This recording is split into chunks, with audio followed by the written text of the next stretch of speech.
मसीह में आप सबको सलाम। खुदावंद आपको और आपके ख़ानदान को बरकत, सेहत और तंदुरुस्ती अता करे। मसीह यसु नासरी के नाम से आमीन। हमारे लिए आज की तिलावत पहला यूहन्ना उसका दूसरा बाब 12 से 17 है।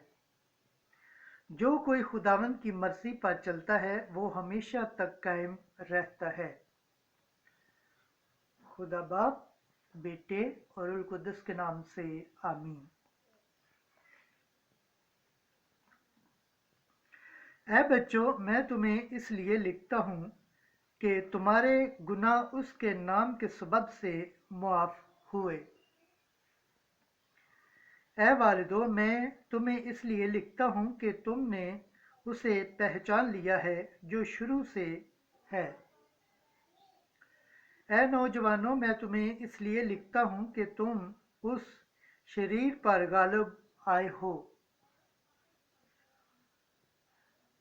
ऐ बच्चों, मैंने तुम्हें इसलिए लिखा है कि तुमने बाप को पहचाना है।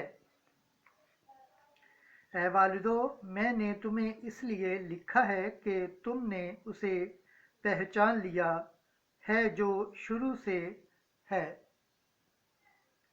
ऐ नौजवानों, मैंने तुम्हें इसलिए लिखा है कि तुम मजबूत हो और अपने खुदा का कलाम तुम में बसता है और तुम उस शरीर पर गालिब आए हो।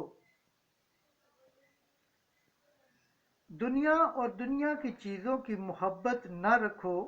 जो कोई दुनिया की मोहब्बत रखता है उसमें बाप की मोहब्बत नहीं,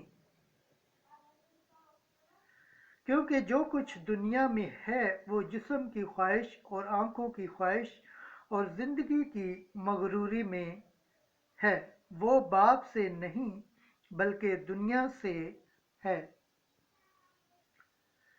और दुनिया और उस की ख्वाहिश मिटती जाती है, लेकिन जो खुदा की मर्जी पर चलता है वो हमेशा तक कायम रहता है।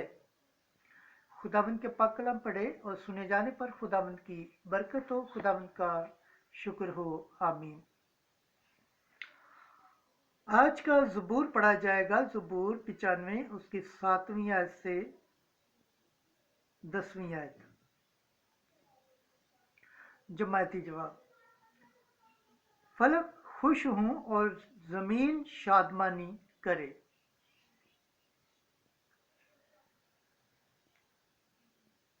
क्योंकि वही हमारा खुदा है और हम उसकी पासबानी की उम्मत बल्कि उसकी हदायत का गला है। काश के आज तुम उसकी आवाज़ सुनो। जमायती जवाब। फलक खुश हूँ और ज़मीन शादमानी करे। तुम अपने दिल को सख्त न करो, जैसा मराबा में या जैसा मसा के दिन बियाबान में किया था,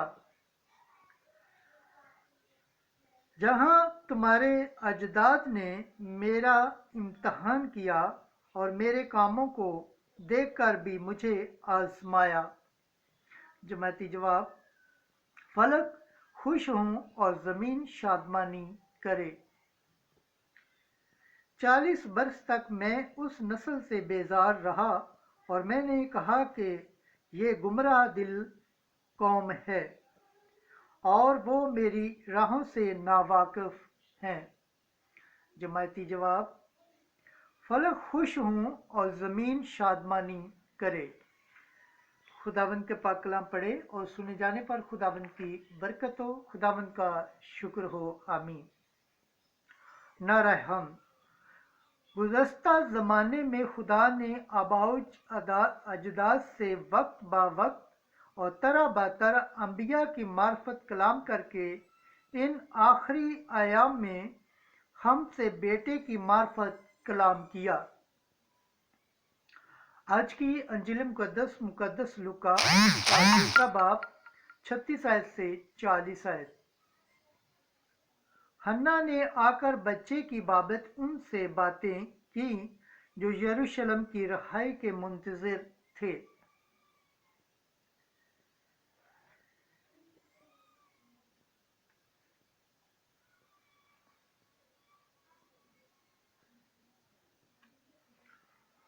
اور आशर के कबीला में से हन्ना बिनते फनिएल एक अंबिया थी। वो बहुत उम्र सीधा थी और वो अपने कुंवारपन के बाद 7 बरस तक शोहर के साथ रही। अब वो बेवा 84 बरस की थी और हैकल से जुदा न होती थी, बल्कि रोज़ों और नमाजों के साथ रात दिन बंदगी करती रहती थी। और उसने भी उसी खड़ी पास आकर खुदावंद की हम्द की और उसकी बाबत उन सब से बातें की जो यरूशलेम की रिहाई के मुंतज़िर थे। और जब वो खुदावंद की शरीयत के मुताबिक सब कुछ कर चुके तो जलील में अपने शहर नासरत को लौट गए। और वो बच्चा बढ़ता और मजबूत होता गया और हिकमत से मामूर था और खुदावंद का फजल उस पर था। अंजिल मुकद्दस के वसीला से हमारी खताएं मिटाई जाएं। MC तेरी सताइश हो। खुदावंद के पाक कलाम पढ़े और सुने जाने पर खुदावंद की बरकत हो। खुदावंद का शुक्र हो। आमीन। खुदा बाप, बेटे और रूह कुद्दस के नाम से आमीन।